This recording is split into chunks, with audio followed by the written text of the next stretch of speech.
सम्पूर्णमा म सुवेक्षणा अधिकारी कक्षा 10 मा अध्ययन छात्र यस ज्ञानिक शिक्षा निकेतनमा हुन गइरहेको निर्वाचन वा इलेक्सनमा स्कुल क्याप्टेनबाट उम्मेदवार भएको छु।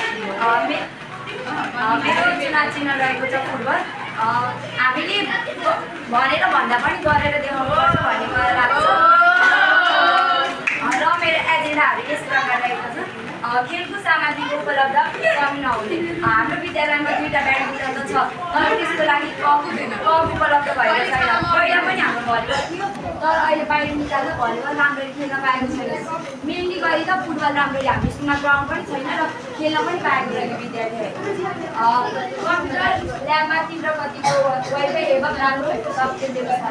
हामीलाई कम्प्युटर ल्याब नानी मात्र भन्यो तर कम्प्युटर ल्याब नहुन सक्छ राम्ररी व्यवस्था तर हाम्रो कम्प्युटर ल्याबमा वाइफाईको पनि राम्रो व्यवस्था छैन र कम्प्युटर राम्रो चलाउनै पाएन। त्यहाँ स्मार्ट टिभी हो तर लोडिङ मात्र भएको भए अझ चलाउनै राम्ररी पाउँदैन हेर्न पाउँदैन।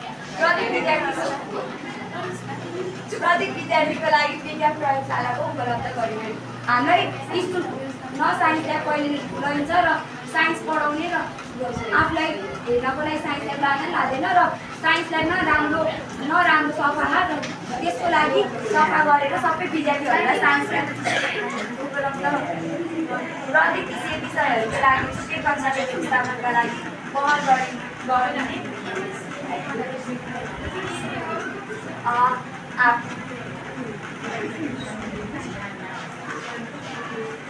हाम्रो स्कुलमा एउटा डान्स रुमको राम्रो हो तर म्युजिक रुम जाँदा स्टुडेन्टहरू राम्ररी